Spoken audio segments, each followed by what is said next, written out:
নমস্কার, আমি সুপর্ণা সুরুচি হিসেবে আপনাদের সবাইকে স্বাগত।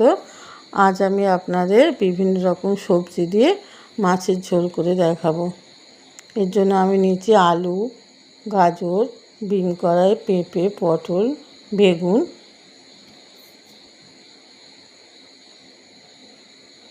প্রথমে আমি মাছগুলোতে নুন হলুদ মাখিয়ে নিলাম।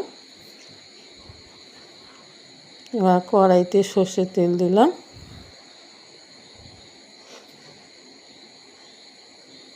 প্রথমে আমি মাছগুলো ভালো করে ভেজে নেব।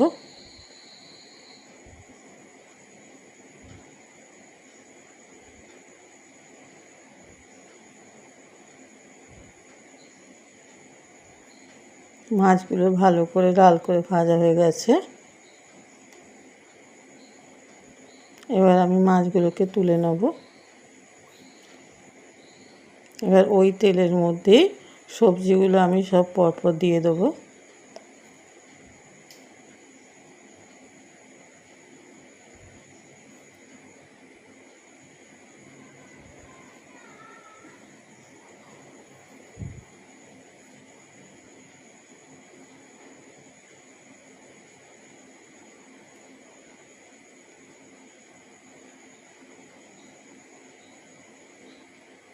সব সবজিগুলো দিয়ে দিলাম। এবার সবজিগুলোকে ভালো করে নেড়ে ছেড়ে একটু লাল করে ভেজে নেব। প্রথমে নুন হলুদটা দেবো না, কারণ প্রথমে যদি নুন দিয়ে দিই সবজি থেকে জলটা বেরিয়ে যাবে, তাহলে আর ভালো করে ভাজা হবে না। সেই জন্য কিছুক্ষণ পরে আমি হলুদটা দিলাম। এবার নুন দিলাম। এবার আরও একটু ভালো করে নেড়ে ছেড়ে ভেজে নেব। এরপর আমি যে মশলাটা বেটেছিলাম তার জলটা দিয়ে দিলাম। দিয়ে এবার ঢাকা দিয়ে দিলাম। দেখুন সবজিগুলো সব ফুটে উঠেছে। এখন আমি বেশি সেদ্ধ করব না, হালকা করে সেদ্ধ করে নিয়েছি।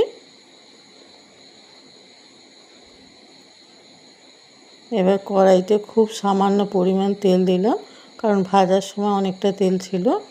ফোড়নে আমি 5 ফোড়ন দিলাম,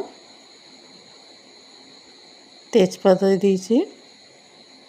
এবার আমি আগে থাকতে আদা, জিরে, মৌরি, ধনে একসঙ্গে সব বেটে নিয়েছিলাম, সেগুলো দিয়ে দিলাম। দিয়ে তেলের মধ্যে সামান্য নাড়াচাড়া করব। এতে কিছুটা কাঁচা লঙ্কা বাটাও দিলাম, কারণ আমি বেশি গোটা লঙ্কা ব্যবহার করব না।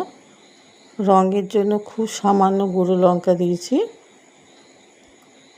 এরপর আমি সেদ্ধ করে রাখা সবজিটা পুরো ঢেলে দিলাম।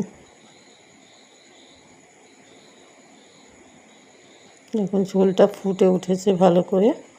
এরপর আমি আস্তে আস্তে মাছগুলোকে দিয়ে দেব।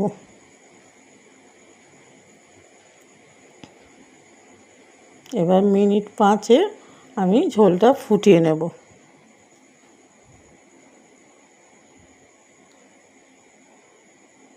দিয়ে ঢাকা দিয়ে দিলাম। এবার 5 মিনিট ঝোলটা ভালো করে ফুটিয়ে নেব। আমার রান্নাটা যদি ভালো লেগে থাকে তাহলে চ্যানেলটিকে লাইক, শেয়ার এবং সাবস্ক্রাইব করে দেবেন। ধন্যবাদ।